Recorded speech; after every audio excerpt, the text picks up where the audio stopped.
जय हिंद। आज के इस वीडियो में हम जानेंगे सप्तवैदिक स्वर क्या होता है और गांधार में प्रयुक्त सप्त स्वर।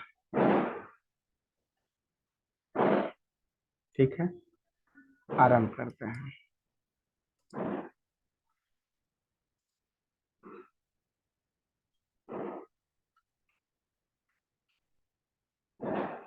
सप्तवैदिक स्वर।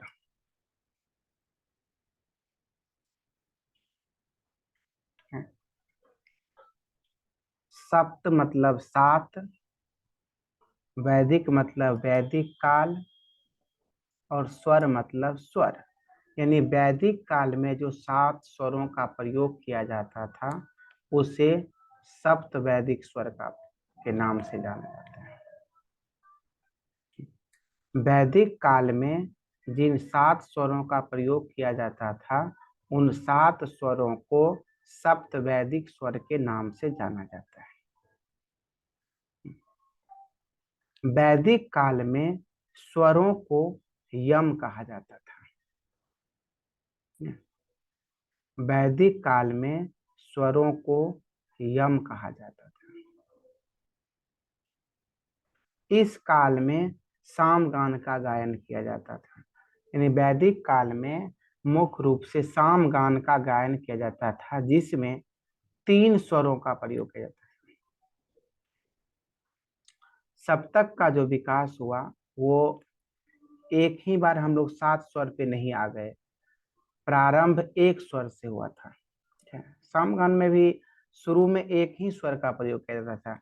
जब एक स्वर का प्रयोग किया जाता था, जिस गायन सामगान की में जब एक स्वर का प्रयोग किया जाता था, एक स्वर, तो उसे आर्चिक कहा जाता था। जब सामगान में एक स्वर का प्रयोग किया जाता था तो उसे आर्चिक कहा जाता था। आगे चल के क्या हुआ कि एक स्वर में विस्तार हुआ, तो उसके बाद आगे चल के दो स्वरों में होने लगा। दो स्वरों में गायन होने लगा। जब एक स्वर में होता था तो उसे आर्चिक कहा जाता था। आगे चल के दो स्वरों में होने लगा। जब दो स्वरों में होने लगा तो उसे गाथिक कहा जाने लगा। जब एक स्वर में सामगान का गायन किया जाता था तो उसे आर्चिक कहा जाता था, और जब दो स्वरों में होने लगा तो उसे सामिक कहा जाने लगा, सॉरी, गाथिक कहा जाने लगा। एक स्वर में होने वाले जब गायन किया जाता था तो उसे आर्चिक कहा जाता था। जब दो स्वरों में होने लगा तो उसे गाथिक कहा जाने लगा, और जब तीन स्वरों में होने लगा, तीन स्वरों में होने लगा तो उसे सामिक कहा जाने लगा। जब एक स्वर में किया जाता था तो उसे आर्चिक, दो स्वरों में किया जाता था तो उसे गाथिक, और जब तीन स्वरों में होने लगा तो उसे सामिक कहा जाने लगा। तो हम सामगान में मुख्य रूप से जब सामिक कहा, सामिक मतलब सामगान, ठीक है, सामिक मतलब सामिक कहा जाने लगा। सामिक के बाद सामगान का जब तीन स्वर में होने लगा तब जाके ये सामगान की उत्पत्ति मानी जाती है। प्रारंभ में एक ही स्वर से किया जाता था, उसे आर्चिक कहा जाता था। जब दो स्वर से आया तो उसे गाथिक कहा जाने लगा। जब तीन स्वर में होने लगा तो उसे सामिक कहा जाने लगा। ऐसे भी कह सकते हैं कि एक स्वर में निबद्ध सामगान के गीत को आर्चिक कहते हैं। एक स्वर में निबद्ध सामगान के गीत को आर्चिक कहते हैं। दो स्वरों में निबद्ध सामगान के गीत को गाथिक कहते हैं। ठीक है, और तीन स्वरों में निबद्ध सामगान के गीत को सामिक कहा जाता है। ठीक है, एक स्वरों में निबद्ध सामगान के गीत को आर्चिक कहते हैं। 2 स्वरों में निबद्ध सामगान के गीत को गाथिक कहते हैं, और जब 3 स्वरों में निबद्ध होने लगा तो उसे सामिक कहा जाने लगा। तो सामगान में मुख्य रूप से कितने स्वरों का प्रयोग किया जाता था? सामगान में मुख्य रूप से 3 स्वरों का प्रयोग किया जाता था। सामगान में मुख्य रूप से 3 स्वरों का प्रयोग किया जाता था, जिसे उदात्त, अनुदात्त और स्वरित कहा गया। सामगान में 3 स्वरों का प्रयोग किया जाता था, जिसे उदात्त, अनुदात्त और स्वरित कहा जाता था। पाणिनि के अनुसार, हम पीछे भी इनके ग्रंथ का नाम है अष्टाध्यायी। अष्टाध्यायी, अष्टाध्यायी। पाणिनि के अनुसार उदात्ते निषाद गांधारा वानुदात्ते ऋषभ धैवतो, ठीक है, उदात्ते निषाद गांधारा वानुदात्ते ऋषभ धैवतो स्वरितः प्रभा हयो ते षडज मध्यम पंचमा। उदात्ते निषाद गांधारा वानुदात्ते ऋषभ धैवतो स्वरितः प्रभा हयो ते ऋषभ मध्यम पंचमा।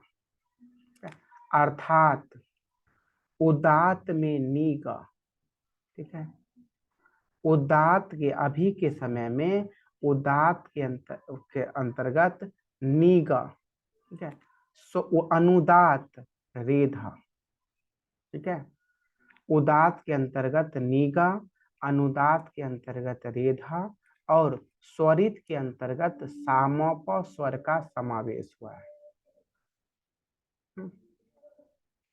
उदात्त के अंतर्गत नीगा, अनुदात्त के अंतर्गत रेधा और स्वरित के अंतर्गत सामोप स्वर का समावेश हुआ है। तीनों का क्रम अर्थात उदात्त, अनुदात्त और स्वरित कई बार पूछ चुका है। तीनों का क्रम जो होता है, उदात्त मतलब ऊंचा, ठीक है, उदात्त मतलब ऊंचा, अनुदात्त मतलब नीचा, ठीक है, उदात्त मतलब ऊंचा, अनुदात्त मतलब नीचा, और जब जो स्वर दोनों के बीच अर्थात दोनों का समाहार होता था, दोनों का मिश्रण होता था, दोनों के बीच में होता था, उसे स्वरित कहा गया। उदात्त, अनुदात्त और स्वरित, ऊंचा, नीचा और मध्यम अर्थात बीच में।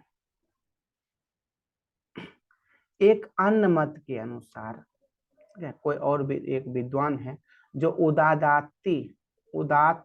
उदात्तादि को स्वर नहीं कह करके वर्ण धर्म कहा है। यानी ये सभी स्वर को स्वर नहीं करके, इस प्रकार हम कहते हैं कि वैदिक काल में स्वरों को यम कहा जाता था, तो ये विद्वान जो हैं वो यम नहीं कह करके सभी स्वरों को क्या कहे? वर्ण धर्म। सभी स्वरों के लिए वर्ण धर्म शब्द का प्रयोग किया है।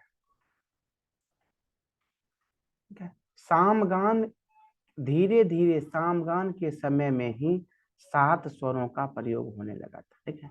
जब 1 स्वर में हुआ तो उसे आर्चिक, 2 स्वर में हुआ तो उसे गाथिक, 3 स्वर में हुआ तो उसे सामिक, ठीक है, 4 स्वर में हुआ तो उसे स्वरांतर। आगे हम पढ़ाएंगे तान का ये सब प्रकार है। 5 स्वर में हुआ तो जिसे औडव जानते ही होंगे, औडव। 6 स्वर में हुआ तो जिसे साडव, और 7 स्वर में हुआ उसे संपूर्ण। 1 स्वर में हुआ जब सामगान का गायन तो उसे आर्चिक, ठीक है, 2 स्वर में हुआ तो उसे गाथिक, 3 स्वर में हुआ तो उसे सामिक, 4 स्वर में हुआ तो उसे स्वरांतर, 5 स्वर में हुआ तो उसे औडव, 6 स्वर में जब होने लगा तो उसे साडव, और अंतिम में जब 7 स्वर में होने लगा तो उसे कहा जाने लगा संपूर्ण। तो वैदिक काल में ही धीरे धीरे विकास, वैदिक काल का समय लगभग माना जाता है 500, भारत बहुत मतलब वैदिक काल ईसा पूर्व 1000 ईसा पूर्व, ठीक है, 1000 ईसा पूर्व वैदिक काल का जो समय माना जाता है वो 1000 ईसा पूर्व, 1000 ईसा पूर्व से 1 ईस्वी तक। ईसा पूर्व मतलब ईसा मसीह के जन्म से पहले के समय को ईसा पूर्व कहा जाता है, ठीक है। तो उनके पूर्व के जो समय उल्टा चलता था, 1000 हुआ, उसके बाद 999, 998, धीरे धीरे क्या हुआ, घटते क्रम में आया और 1 पर आके खत्म हो गया। 1 ईस्वी में यीशु मसीह का जन्म हो गया। उसके बाद हम लोग सीधा गिनने लगे, 1 2 3 4, पहले उल्टा मतलब 100, 99, 98, 97, 96 यानी उल्टा चलते थे। तो वैदिक काल का समय लगभग 1000 साल रहा। तो 1000 साल में ये परिवर्तन हुआ और परिवर्तन होकर के धीरे धीरे 1000 साल में क्या हुआ कि एक स्वर से शुरू हुआ था और उसी समय में धीरे धीरे सामगान का गायन 7 स्वरों में होने लगा। जिस प्रकार आधुनिक काल में भी 7 स्वर का प्रयोग किया जाता है, जैसे षडज, ऋषभ, गांधार, मध्यम, पंचम, धैवत और निषाद, उसी प्रकार सामगान में भी 7 स्वर का प्रयोग होने लगा और उन स्वरों का नाम था कुष्ट, प्रथम, द्वितीय, तृतीय, चतुर्थ, मंद्र और अतिस्वार। वैदिक काल के 7 जो स्वर थे वो थे कुष्ट, प्रथम, द्वितीय, तृतीय, चतुर्थ, मंद्र और अतिस्वार। वैदिक काल के 7 जो स्वर थे वो कुष्ट, प्रथम, द्वितीय, तृतीय, चतुर्थ, मंद्र और अतिस्वार। सामगान स्वर सप्तक का क्रम अवरोही था, ठीक है। सामगान स्वर सप्तक का क्रम कैसा था, अवरोही था। अवरोही मतलब उल्टा, सा नी धा पा मा गा रे सा, जैसे अभी हम लोग जाते सा रे गा मा पा धा नि सा, अभी हम लोग आरोही गाते हैं, लेकिन सामगान स्वर सप्तक का क्रम जो था वो अवरोही था, जो मध्यम ग्राम पर आधारित था, ठीक है। ग्राम 3 प्रकार के होते हैं, षडज ग्राम, मध्यम ग्राम और गांधार ग्राम। गांधार ग्राम को निषाद ग्राम भी कहा जाता है। सामगान स्वर सप्तक मध्यम ग्राम पर आधारित था, जिसे आज के समय के बागेश्वरी राग के समान माना गया है, ठीक है। सामगान स्वर सप्तक किस ग्राम पे आधारित था, मध्यम ग्राम पे आधारित था, जिसे आधुनिक बागेश्वरी राग के समान माना गया है। जो स्वर हो गया मा गा रे सा नी धा पा, ठीक है, ये हो गया स्वर मा गा रे सा नी धा पा। अर्थात इसकी कभी कभी क्या होता है, इसको तुलना करने के लिए आता है, मा गा रे सा नी धा पा, मा गा रे सा नी धा पा। कभी कभी क्या म ग रे सा नी ध प, कोमल ग और नी का प्रयोग किया गया है, क्योंकि प्राचीन कालीन शुद्ध स्वर सप्तक आधुनिक काफी ठाट के समान है।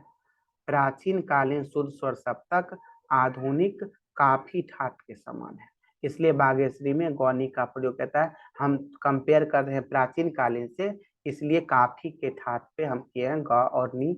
काफी स्वाभाविक है, बागेश्वरी में तो स्वतः ग कोमल ग नी का प्रयोग किया जाता है, इसलिए ये हो गया म ग रे सा नी ध प, ये 7 स्वरों का क्रम हुआ।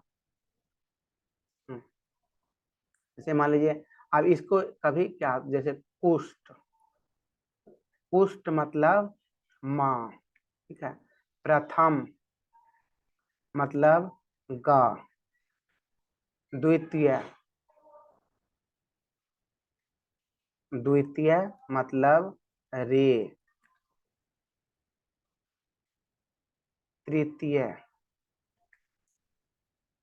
तृतीय मतलब सा, ठीक है। चतुर्थ, चतुर्थ मतलब नी, कोमल, चतुर्थ। मंद्र मतलब कोमल धा और अतिस्वार्य,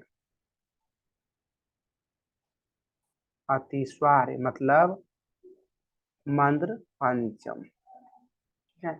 कभी कभी पूछ देता है कि द्वितीय स्वर आधुनिक किस स्वर के समान है, तो द्वितीय क्या होगा, रे के समान हो जाएगा। कुष्ठ स्वर आधुनिक मध्यम के समान है, प्रथम स्वर आधुनिक गांधार के समान है। उसके बाद तृतीय स्वर आधुनिक सरज के समान है, द्वितीय आधुनिक ऋषभ के समान है, तृतीय आधुनिक सरज के समान है, चतुर्थ आधुनिक निषाद के समान है, मंद्र आधुनिक धैवत के समान है और अतिस्वार्य आधुनिक पंचम के समान है। कई बार इसको सजाने के लिए भी देता है, सातों स्वर का नाम दे दिया उल्टा करके, आप इसको क्रम में लिखिए। कहीं तुलना दे दिया, आधुनिक सरस स्वर सामगान स्वर सप्तक है किस स्वर के समान है, तो तृतीय होगा। अब कई कई बार ये साम प, सा म प, साम प का समाहार,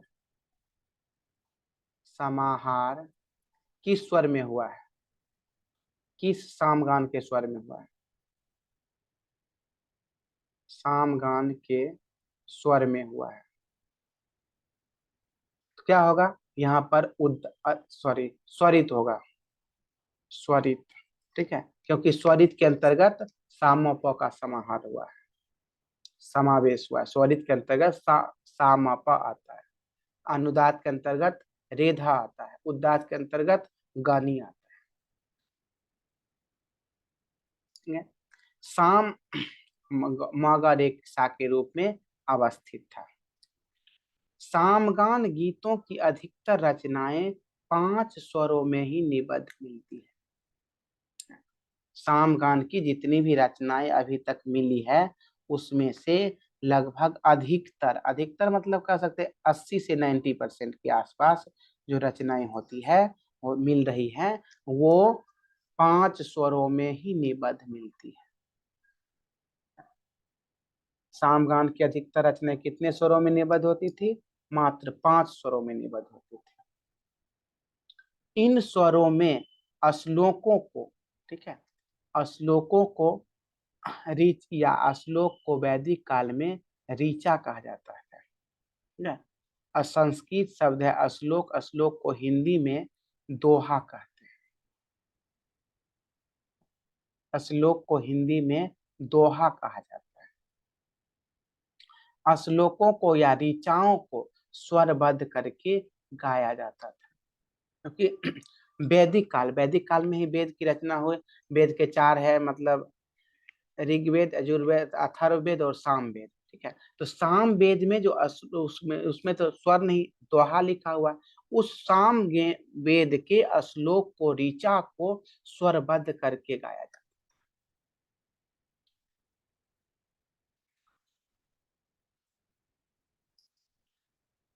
सामगान में प्रायः 5 भाग थे, सामगान के प्रायः 5 भाग थे, सामगान के प्रायः 5 भाग थे। हुंकार अथवा हिंकार, ठीक है, हुंकार अथवा हिंकार, प्रस्ताव, हुंकार अथवा हिंकार, प्रस्ताव, प्रतिहार, उद्गीत और निधन। सामगान के 5 भाग थे। हुंकार अथवा हिंकार, प्रस्ताव, प्रतिहार, उद्गीत और निधन। इसमें 4 प्रकार के गायक भाग लेते थे। सामगान में 4 प्रकार के गायक भाग लेते थे। सामगान में 4 प्रकार के गायक भाग लेते थे, जिसे उद्गाता, ठीक है, उद्गाता, प्रतिहर्ता, प्रस्तोता और होता कहा जाता है। ठीक है, उद्गाता, प्रतिहर्ता, प्रस्तोता और होता कहा जाता है, जिसमें मुख्य गायक को उद्गाता कहा जाता है। सामगान में मुख्य गायक को उद्गाता कहा जाता है। उद्गाता मतलब उत्पन्न करने वाला, जो मतलब सामगान का मुख्य गायक होता था, प्रमुख गायन, उसे पूरे जितने भी ऋचाएं मतलब होती थी उनको कंठस्थ याद रहता था। तो जब जिन व्यक्ति को संपूर्ण ऋचाएं याद हो जाती थी तो वो लोग क्या करते थे कि मुख्य गायक का काम करने लगते थे और उन्हें उद्गाता कहा जाता था। उसके थोड़ा कम याद होता था प्रतिहर्ता का, जो कि जिसको सह गायक भी कहते हैं। और प्रस्तोता इससे कम प्रस्तोता, यानी कि मान लीजिए यदि 100% उद्गाता को याद था तो 50% प्रतिहर्ता को और 25 के आसपास प्रस्तोता को। और होता में क्या होता था कि सभी मिल करके स्वाहा स्वाहा, मतलब एक साथ सभी मिल करके स्वाहा स्वाहा करते थे।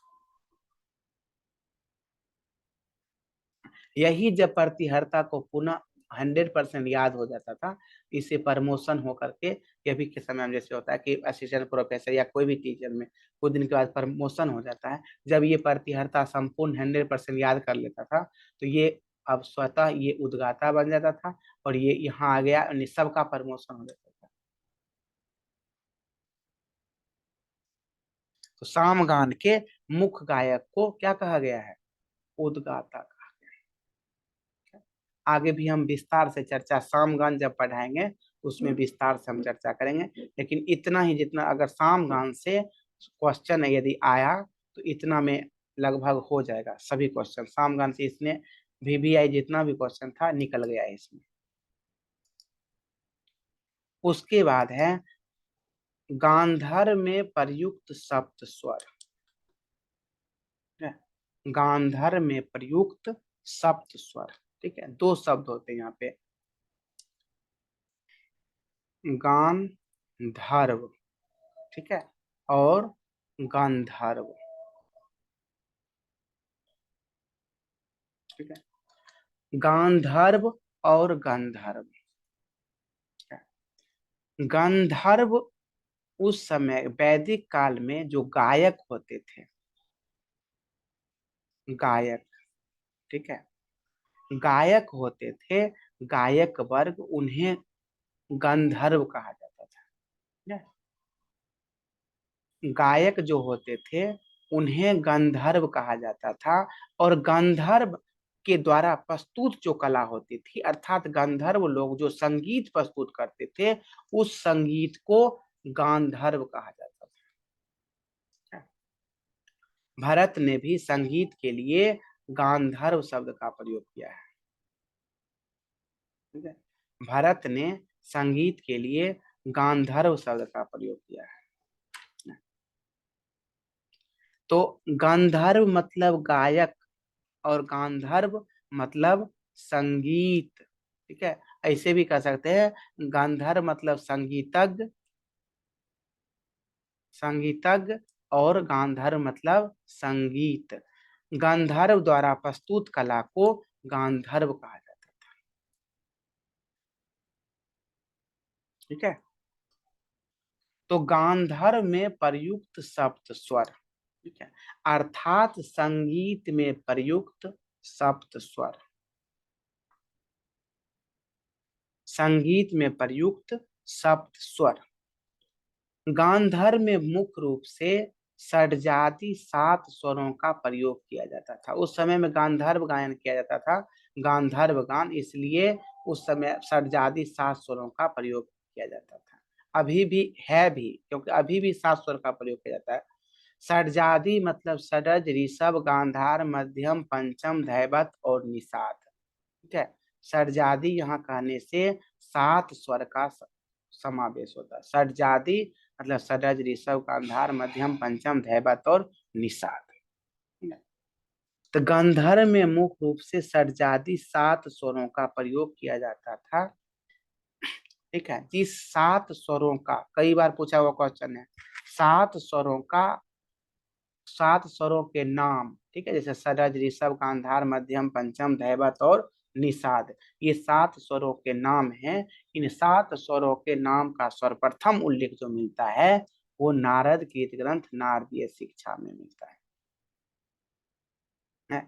7 स्वरों के नाम, क्योंकि वैदिक काल में तो पुष्ट, प्रथम, द्वितीय, तृतीय, चतुर्थ, मंद्र, अतिस्वारी स्वर का नाम था।